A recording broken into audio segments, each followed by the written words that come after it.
A look into a book with Balanagendran, an excavation for eternal bliss.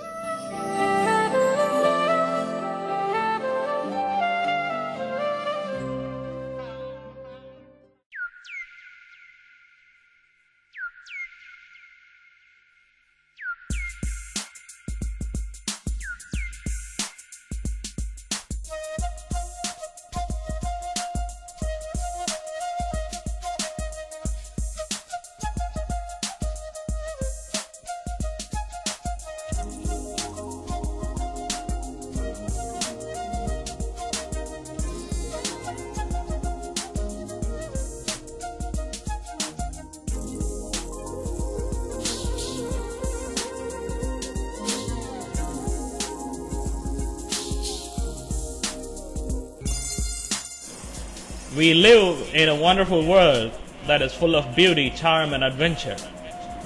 There is no end to the adventures that we can have if only we seek them with our eyes open.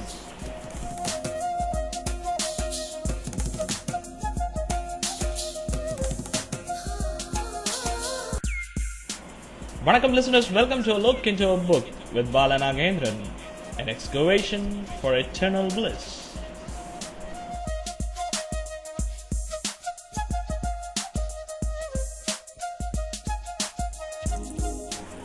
Tantalizing Tuesday turned 9 to 10 p.m.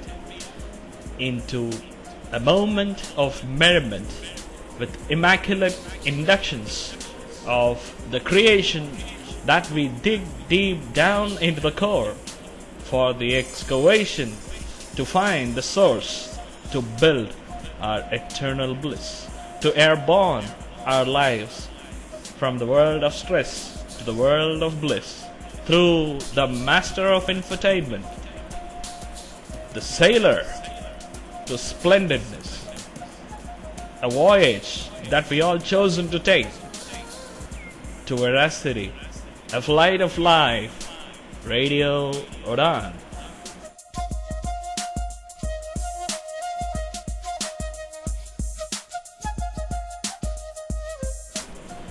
November 11, 2014 remarks the moments that we are going to cherish, and today we are going to celebrate, perhaps I must say, we are going to have the advance birthday tribute, not only to a writer, of course, the person to whom we are going to have a chat with today from 9 to 10 in this 60 minutes is not only a prolific writer who's still living through his words, even though his physique has been buried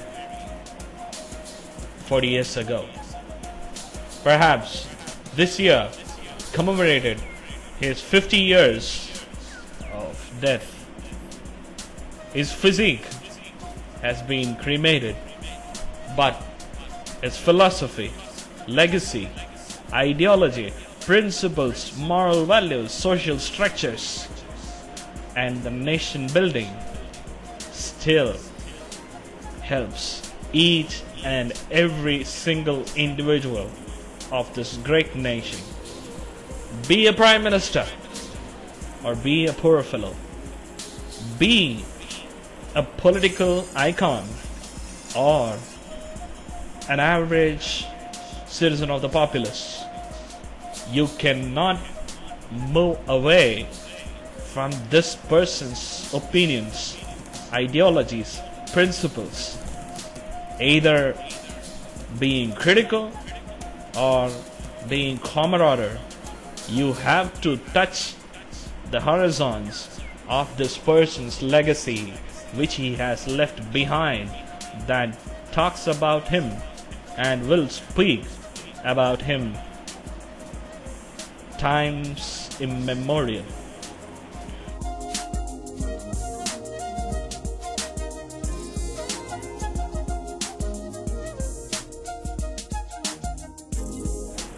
As we have begun by saying we live in a wonderful world that is full of beauty, charm and adventure. There is no end to the adventures that we can have if only we seek them through the opened eyes.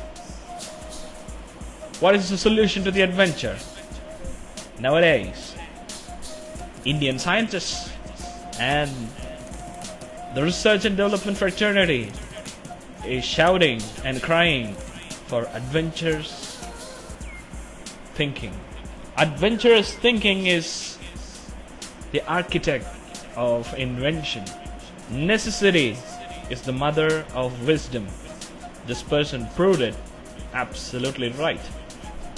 Freedom fighter, prolific writer, top brass of the pre and the post-independent India, martyr, and besides all, the architect of nation building. The world that we see has marks of his presence. The nation that we live in has his fingerprints from top to bottom. The international community still lauds him. The entire world quotes him. The entire nation, India, lives with him through his ideas, practices, policies, strategies, and programs. We can be critical, as I've said earlier, but we cannot omit. We can like him, we can hate him, but we cannot ignore him is an undeniable, indubitable truth. We must discover the solutions to fulfill the adventures that we have. The endless adventures needs to be polished through the discoveries. The discovery is always the dazzling phenomenon through which we can move from one to another. We can destroy one obstacle to another.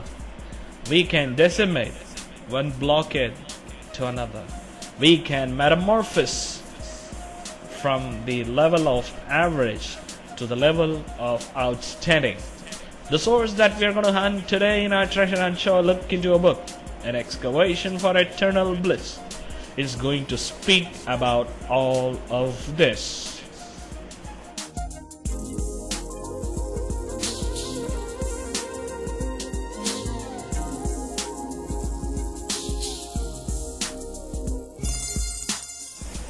The book, published in the year 1946, still occupies the spotlight. Every Indian have heard this one way or the other. It has the footprints, and it has a nonchalant, ravenous hunger of nation building. The nation which has been invaded time and out. The nation that has become the survivor of the brutality at the hands of the sultanates, Turks, Mongols, Mughals, British, Portuguese, French, Dutch, and many other internal and external imperial forces.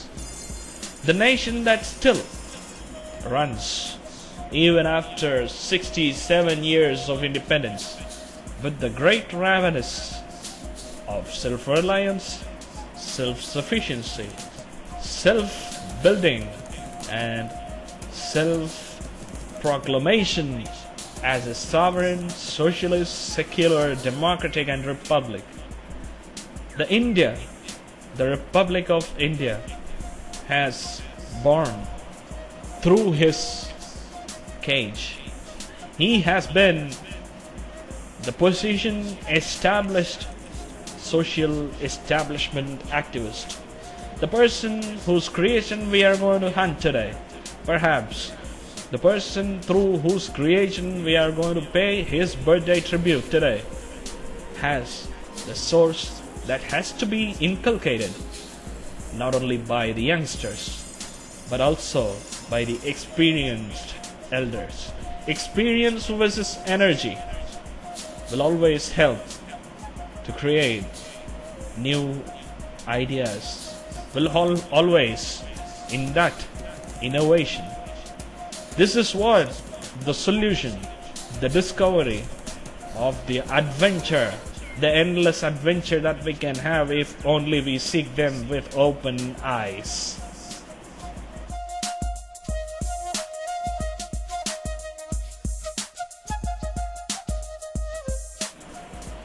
Today we are going to hunt. Perhaps I must put the best that could suit to the purpose of hunting this treasure. Today we are going to discover. You're going to feel as 10 minutes pass by now that we are going to discover our country.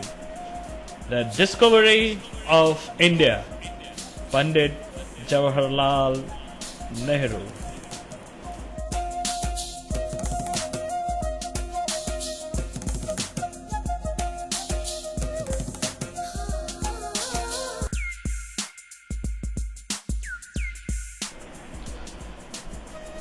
There is nothing such as author's introduction today, as we no need of such phrase to quote this wonderful personality. But for the sake of international listeners, however, everybody in the world must have heard or might have heard of this leader of world's largest democracy in one way or the other, as the entire international community still admires his non-alignment movement, NAM. The foreign policy which he has drafted, still the landmark and the basement of the current policies of international relations framed by our government of India. Many countries want to follow the same 5 principles of foreign policy. As he mentions through his creation, the discovery of India, Jawaharlal Nehru not only speaks about Indian politics, but he also says, he also portrays, he also mourns, he also serves to his pride of being a proud Indian. Hence, it covers Indian history, Indian religion, Indian art and culture and heritage, everything that every Indian must know. The Indian philosophy can only be discovered through the discovery of India. Bharat Ratna, Pandit Jawaharlal Nehru, Chacha Nehru, Nehru uncle are the pet names that he has from the children of India. Born in the year 1889 on November 14th, and the light of Nehru has gone out of India on 27th May 1964, after serving the maiden Prime Minister of the independent India for 17 long years. The years that were the basement of today's development. The India that we witness today as one of the growing powers, fast-moving economy, the global infrastructural hub, the world's largest labor force, the world's largest market force, the world's largest service sector, the world's largest democracy, the world's largest source of peacekeeping, the world's largest hub of humanity, is because of those 17 years is an undeniable fact.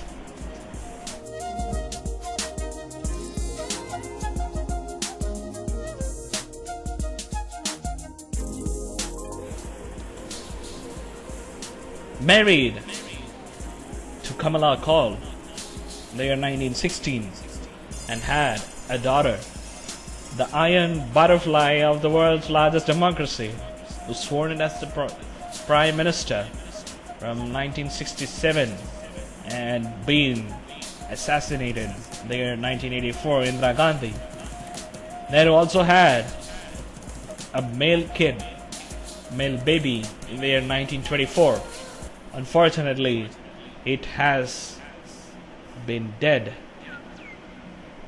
in a small livelihood of a mere 10 days.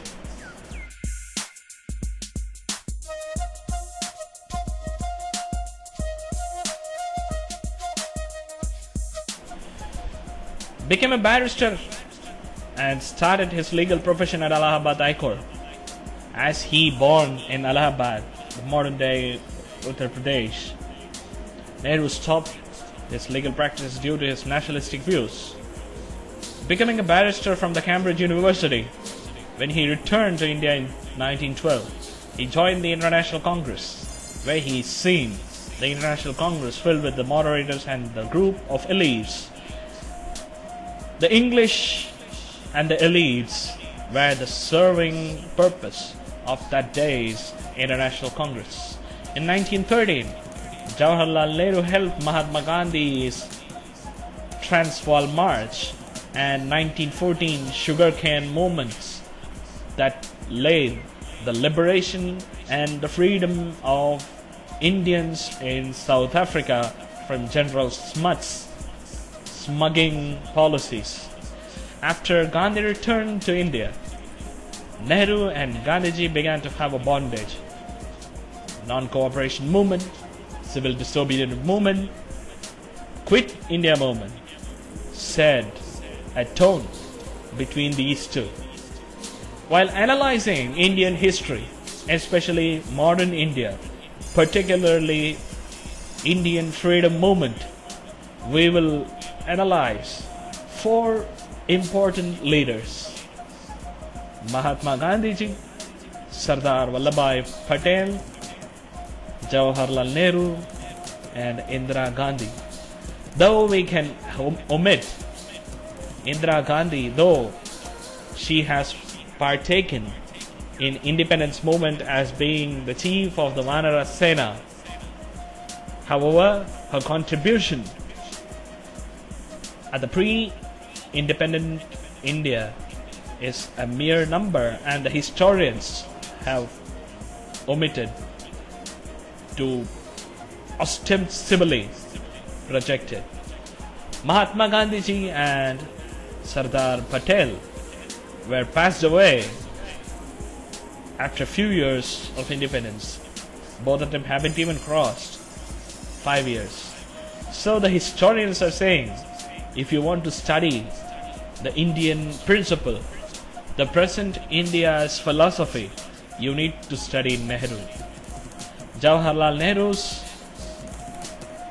lifespan of 17 years after independence and 35 years before independence adds fragrance to the perfume of Indian philosophy, which is the entire world as a single family.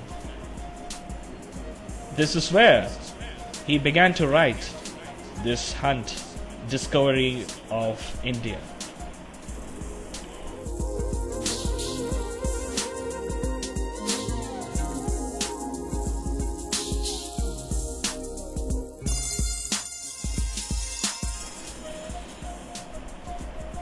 In the year 1942 to 46, Jawaharlal Nehru and his peers have been put in the Ahmednagar port as jailed prisoners due to the participation in the Quit India movement. That time, the 4 prolonged years of imprisonment made him to plunge himself into writing, where he dedicates this book to the prisoners of Ahmednagar Fort. He begins his preface by dedicating the book to the prisoners and also describes how the growth of moon helps him to recollect that soon the sun will rise, the day will shut the dark, and India will be liberated from the darkened colonialism of the British. That's how Nehru begins the book.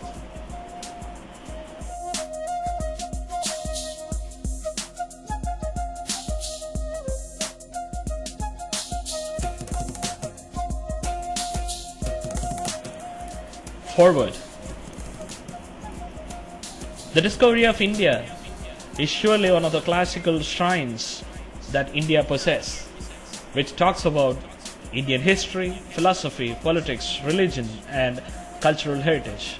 Indian philosophy and Indian scientific movement can only be discovered with the help of discovery of India. The ideologies of the first Prime Minister of India, Jawaharlal Nehru, is surely the footprints that's going to stay and stay at the sands of Indian time. Sonia Gandhi.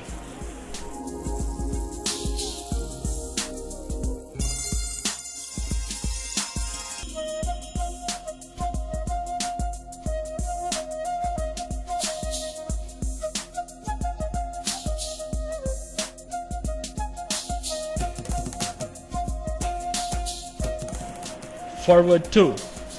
Books fascinated Jawaharlal Nehru. The most of the time I've seen with him are the books that he loved, he worshipped, and he cherished.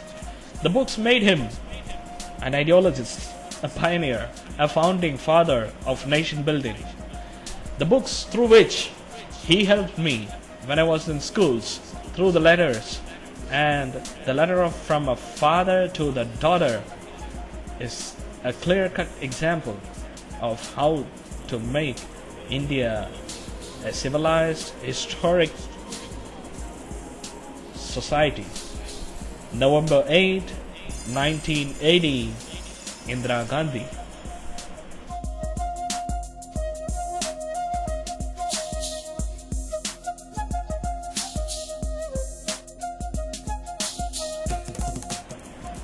Preface. I quote, "This book is written by me at the Ahmednagar port. I have written the manuscript and I thank my co-prisoners or the freedom fighters who have been put behind bars by the British, who read and shared their valid suggestions and made the necessary changes required through their invalid points.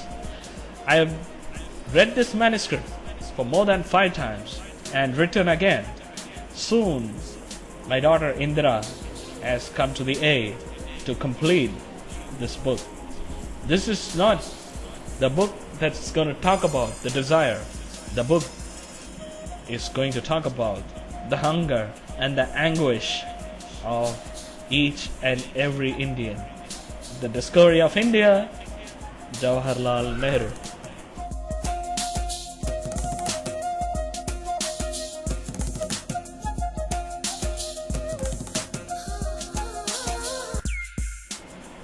The book has 10 chapters, more than 550 pages, with simple, beautiful flow of English. We are going to see what he speaks in Discovery of India. Stay tuned to Radio Udaan with Bala Nagendra and look into a book, An Excavation for Eternal Bliss.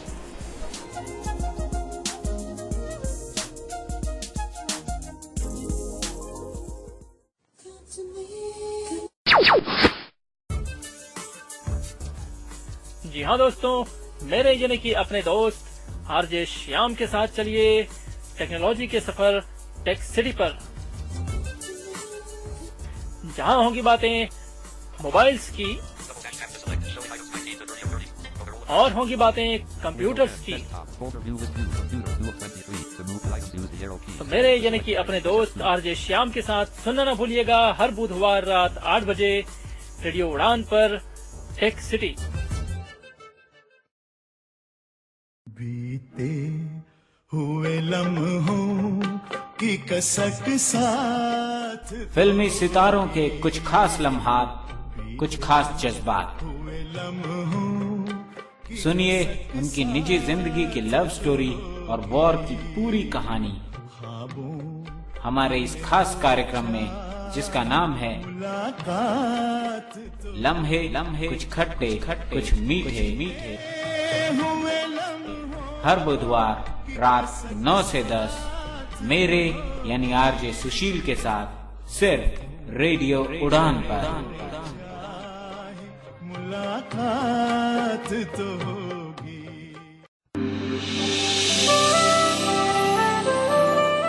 A look into a book with Bala Nagendran, an excavation for eternal bliss.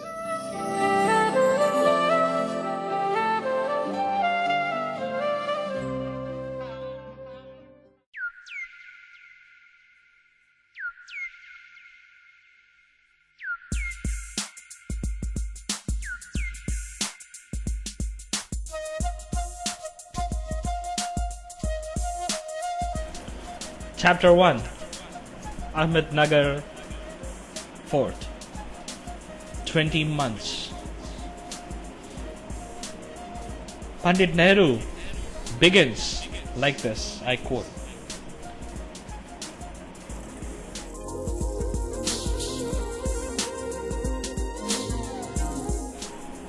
Ahmednagar Port, 13th April 1944. It's been a 20 long month of imprisonment of the 9th term of our punishment. It's been a long day and night. The moon and the shimmering moon of every night reminds that there will be a day of sun. There will be a day of liberation. Each and every prisoner in Ahmednagar is living with the expectation of free movement. Each and every citizen of this country is looking for prosperity, progress, and most of all, freedom. This is what the pledge that every single mind takes. It is good to find the days moving through moon. Moons are helping to boost the thinking that one day things will change. We can interpret many things from the author's sayings, where he speaks in this first chapter about the famine, the most grotesque famine that Jawaharlal Nehru explains. He says, in West Bengal, kids, women, elders, juniors were falling down lifeless. Everybody dying in the streets, in the house, in the roads, in front of the palace. Everybody was dying out of starvation. The most brutal assassination of nature's brutality. The famine's description is wonderful. Discovery of India is not only a non-fictional portrayal of Indian historic, philosophical, religious, political, and cultural heritage values. It is also a tool to every Indian who want to have an idea of India. Indianization of India is what the purpose of the discovery of India. Those who prepare for competitive exams, those who prepare themselves for the nation building, those who prepare themselves for development, and those who prepare themselves for growth. Everybody must discover the discovery of India. Go to the library or go to the bookstore, purchase, sit, read 580 pages, 580 kinds of gemstones. 10 chapters will provide you the most innocuous but incisive insinuations to build yourself and the nation.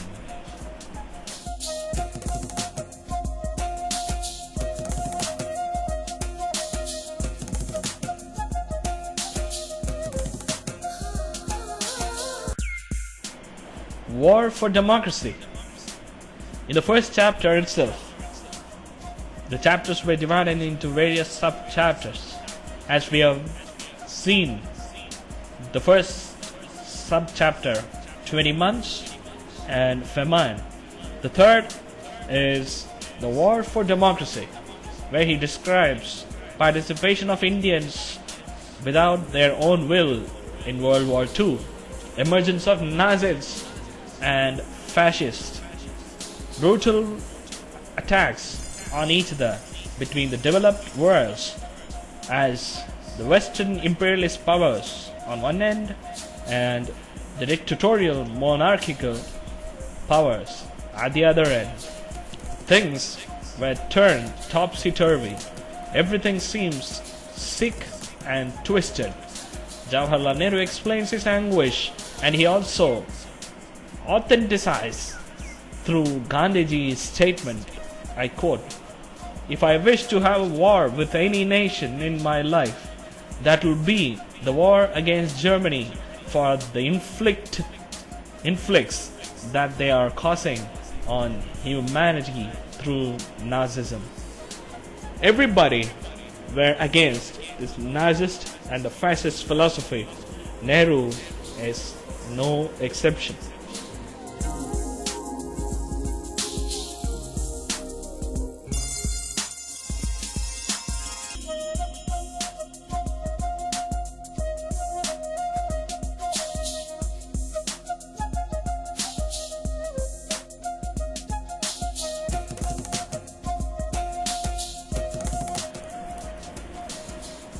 He was explaining about the advantages of him being at prison. Even at prison, he is enjoying the hospitality through newspapers, through various speakers, through writing, through the peers. However, he worried about the concentration camps. He explains each and every single bit of Britishian diabolical dictatorial nature that has been inflicted on Indians who are imprisoned. He says that he is happened to be fortunate enough to have newspapers, but there are many who are prohibited, even the newspaper. That's where he's saying that time in prison in a subtopic, as the time seems to have a change. The sensation of belonging, the sensation of personal interest started fading, and the national interest is growing up.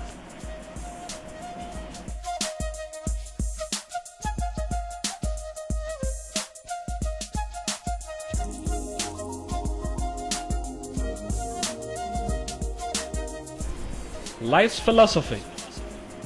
Another explanation of Pandit Nehru's philosophy of life, where he begins about an American who wanted Nehru to write an essay on the life's philosophy, where Nehru has to write what are his philosophies. But he says that I have no idea of what to write. Nothing has come to my mind. Everything seems black and dark, because it is difficult, I felt, to determine the philosophy and to circumvent the interest which has no boundaries. But through Discovery of India, he says, there is my life's philosophy. The life's philosophy of mine is endless, and it also nation building.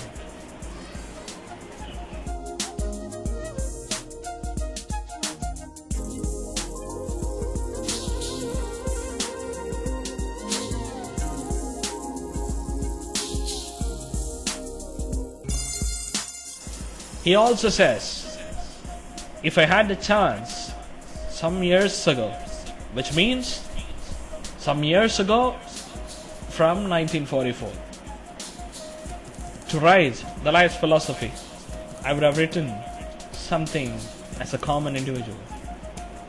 But now, things begin to change. Complete freedom demands the participation of mind. everything seems coming in its way. Soon, the only expectation is the independent, free India.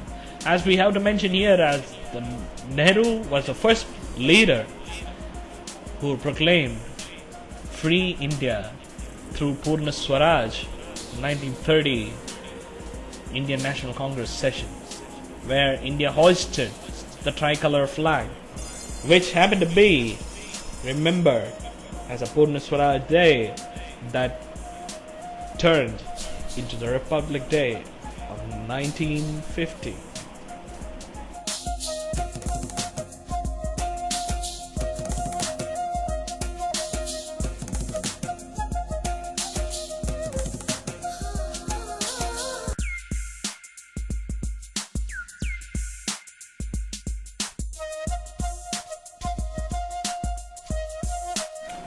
Burden of the past.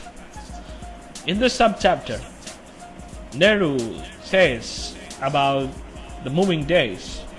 He also says, now soon it's going to be 21st month of my imprisonment. Soon it's going to be 2 years. And soon I'm going to have another birthday. The birthday is going to remind me that I'm getting older. But still, there is a burden about the past. The failures that we suffered, the partition that is being demanded, the separation, bifurcation, and the polarization through communal forces is growing. At the time, we all know that Muhammad Ali Jinnah has begun to move away from Indian National Congress on the line of Hindu-Muslim polarization. Hence, Nehru's mentioning has an authentic reason. This is where the first chapter comes to the conclusion. Burden of the past.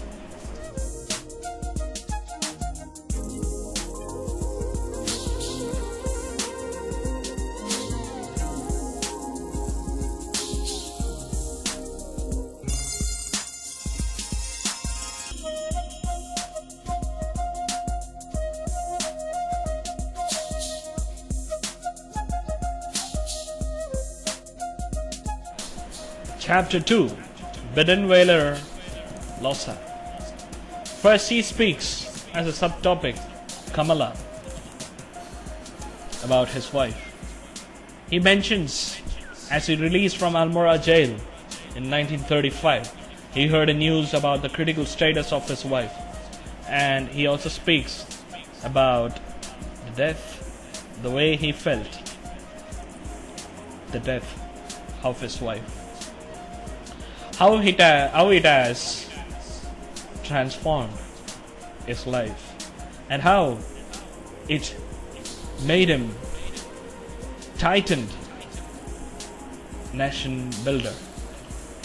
He explains the most vociferous way that I'm sure if you read, you will feel the growing sensation of Indianization in you. Not only an Indian, if you are living in any part of the world, you read this, and I'm sure that this book will be deeply ingrained in your blood. You will want to read it again and again and again. Whenever you read, you will excavate a new gemstone for your eternal bliss. This is what the sensation of Pandit Jawaharlal Nehru's The Discovery of India. In the second subtopic of the chapter 2, he talks about marriage and life, where he speaks about his marriage in 1916 and the birth of his daughter in 1917, whom the entire India expected to become the global icon, and as she has done it. However, Nehru mentioned a little about his expectation on the daughter, but he shared the exchange of ideas between the daughter and father. The 1917 is a year that marks the year of liberation, the peak of revolution, the year that has given us one of the challenging powers of the world now. Though broken into pieces, it still stands as a threat to the enemies and as a camarader to its friends. The Russia, the Bolsheviks' emergence from the dictatorial regime. Indira Gandhi and Nehru had a good exchange of ideas that made Indira Gandhi a world-known leader of India in 70s. This is how the contribution of father and daughter can be found. I request my listeners and fathers of daughters, read Discovery of India. Find the ways through which you can mold your daughters. I'm not saying that you need to create another prime minister. It is not difficult and impossible as well, but you need to create a valuable source. Womanhood is the highly gifted, prolific source of the world and humanity. We Indians must realize this truth. Nehru helps to realize the truth, as Nehru, a constant supporter, a front runner in women empowerment, women development, and the growth of female education. He also advocated universal free primary education, which we are witnessing now. He wanted a secular nation. He wanted India to be filled with Hindus, Christians, Muslims, and all the religions available in the world, prevails in the world. But due to his 1960 state and the stand after 1962 Sino-India War, the policies of secularism has received critics and a downward curve and slope that made it to slip a bit. However, we cannot deny that the secularism of India is still living, and it will live as his daughter made it to live through constitutional amendment.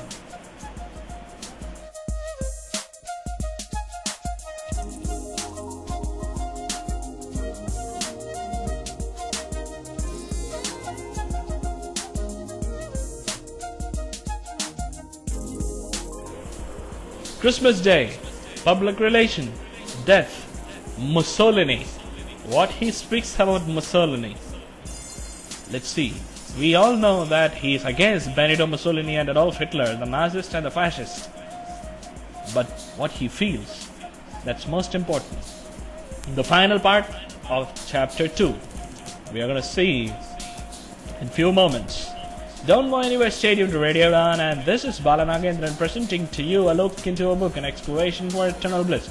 Today, an advanced birthday tribute to the pioneer of today's India, Jawaharlal Nehru, the discovery of India. Stay tuned to discover.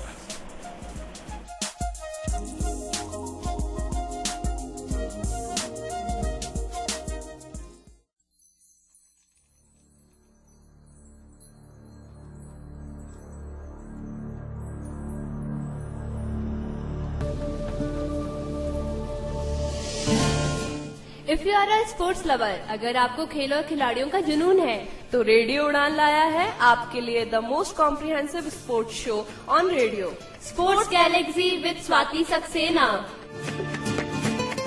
Tune on to Radio Udaan every Tuesday 10 to 11 p.m. and know all about sports and its events, the famous personalities and much more. अपने पसंदीदा खेल और खिलाड़ियों के बारे में जानिए और गॉसिप का मजा भी उठाइए.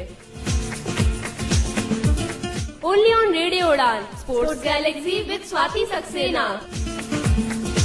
10 to 11 p.m. and rebroadcasted on Wednesday 5 to 6 p.m.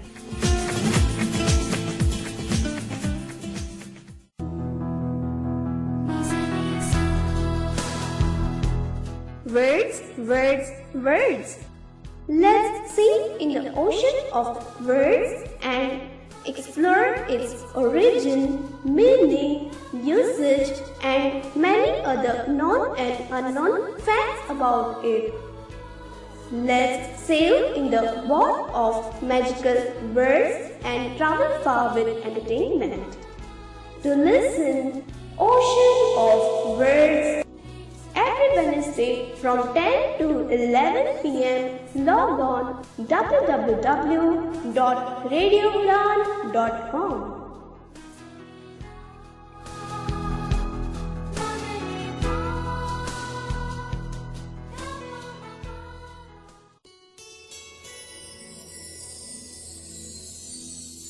प्रतिभा की पहचान, प्रज्ञा की मुस्कान, सबलांगों का साथी, ये है रेडियो उड़ान.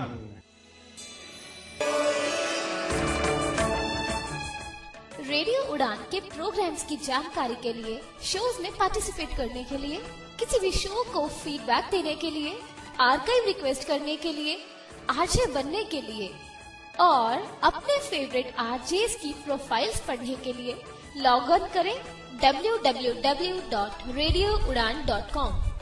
Skype ID Radio Udaan. Email mail@radioudaan.com. Radio Udaan, a flight of life.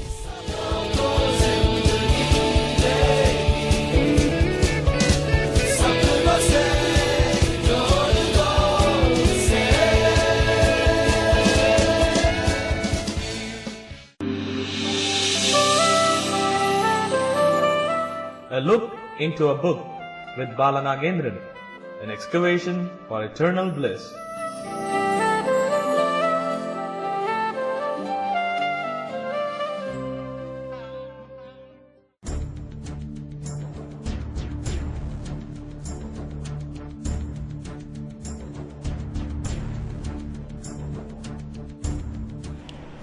Mussolini. Nehru explains the days that he and Indra lived in Lausanne. Then they transferred themselves to Montreux. That's where he says he received an invitation through an envoy of Signor Mussolini, the then leader of Italian fascist party and the dictator, the right-hand brain and all nervous system of the European octopus, Adolf Hitler. However, Jawaharlal Nehru was not at all in the mood to meet such monarchs. He also explains that there is no question of meeting him. However, he received a constant insistence from the people who belong to the Jews, Signor Mussolini. He and Indra had a chat, and at the time was the time where Nehru's wife left him and went to heaven. Nehru and Indra aboarded to Geneva, and from then onwards they want to go to East through KLM Airlines. That's where he explains he received another letter through the higher commission official at Rome saying that the Jews, Signor Mussolini, has fixed the interview on today at 6 p.m. Nehru wanted to avoid, but there's a clear-cut message that everything has been fixed. Nothing can be put back to shelves. Then what happened? How he felt? First he expected that Mussolini may come and meet him and shook and will shake his hands to express his condolences for the demise of his wife. But something happened recklessly. 1 hour of interview. Both the parties turned disinterested, according to Nehru. But Mussolini was not at all disinterested. He was in a position to look Nehru's support, to have likely the stable ruling there. What Nehru says more about Mussolini, you can read Discovery of India, the last sub-chapter of chapter 2.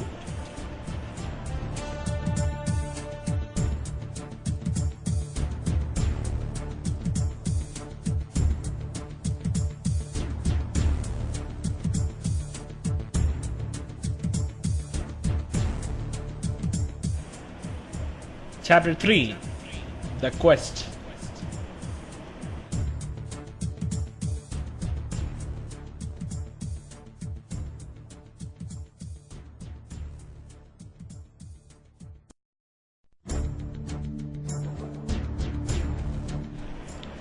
The panorama of India's past.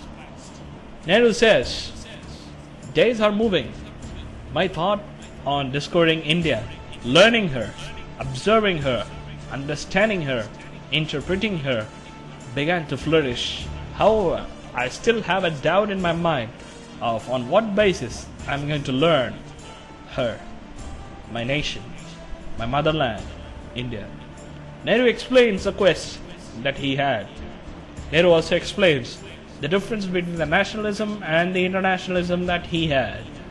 Nehru also explains why he propagated non-alignment movement, why he wanted to stand in such a neutral place.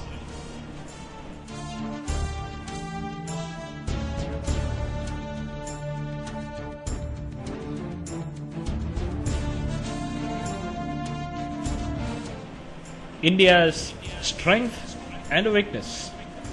In the same chapter, chapter 3, The Quest, he questions himself to find the strengths and the weaknesses of India.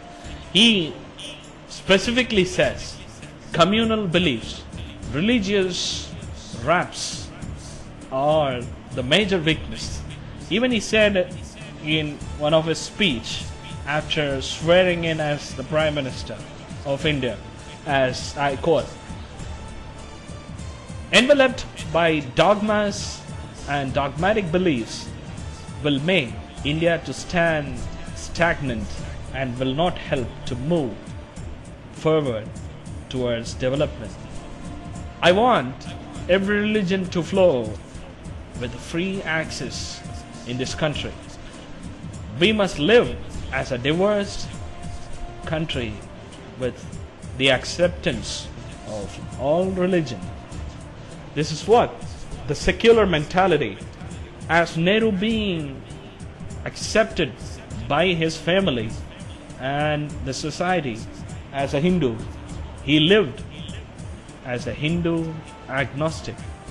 Sometimes the critical study says that Nehru wanted to propagate socialism. That's why the 5-year plans borrowed from Russia and the socialist philosophies were stressed a lot, even through the constitutional motions. DPSP, Directive Principles of State Policies, has a greater socialistic features. The experts and jurisprudence are saying that Nehru stands more as a socialist than a democrat.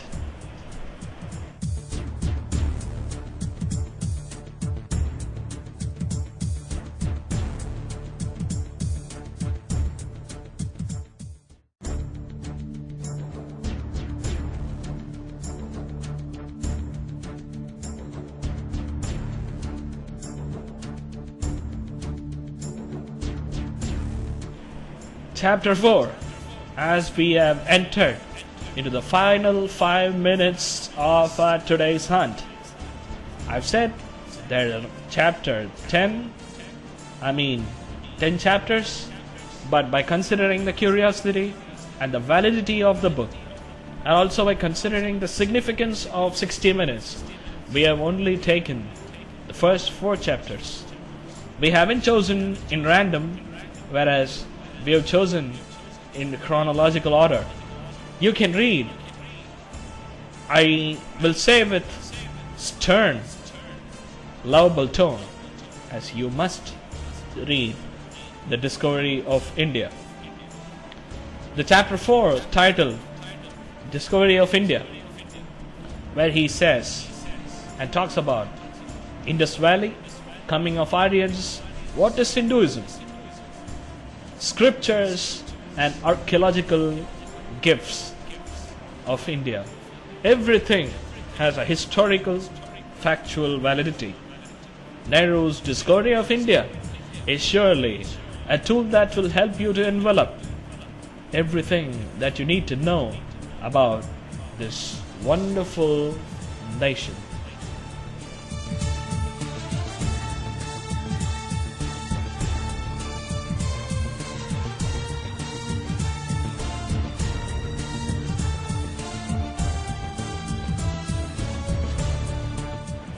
He talks about Vedas, acceptance and negations of life. He also speaks about the emergence of casteism, where this caste system that still creates a staccato image about India around the world, from where this caste system emerged. Nehru gives a full-blown information, everything in chapter 4.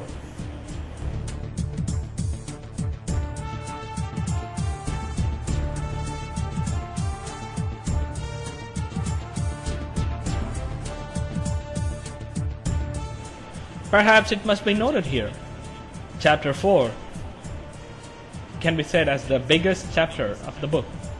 It contains everything, almost every bit of information in the brief, eloquent manner to beef up the things that he wants to stress on. He talks about Mahavir, he talks about Ramayana, he talks about Mahabharata, he talks about Bhagavad Gita, he talks about Indian values, individual interest, nationalistic interest. He also speaks about the grotesque separation, polarization, pauperization, and bifurcation of one another in India. What is the reason? What is the cultural stand that we need to take? Are the things that Nehru speaks in the most loud tone possible through the discovery of India. This is surely the channel through which we can travel to discover our great motherland, and for others, this is the true canal to sail to discover the true nature of your friend, the world's largest democracy.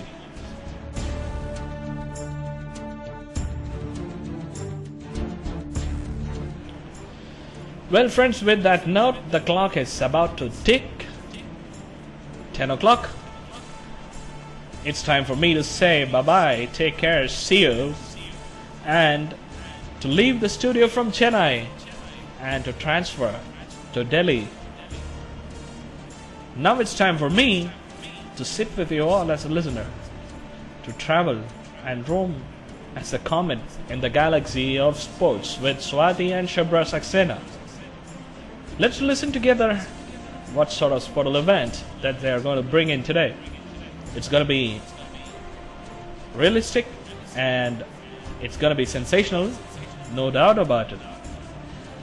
Let me meet you all next week sharp on this Tantalizing Tuesday, 9 to 10 p.m. in a treasure hunt show, a look into a book, an excavation for eternal bliss. Don't forget to feedback me. RadioUdaan.com, RADIOUDAN.com. As I said, The top 5 participants to Radio Udaan will get a free entry to the maiden convention of Radio Udaans on February 7th, 2015, which is going to be in Delhi. I want my Look Into a Book listeners to be in that top 5. Don't forget to feedback and don't forget to participate. Meet you all soon. Till then, take care, buenas noches, good night, and vanakkam.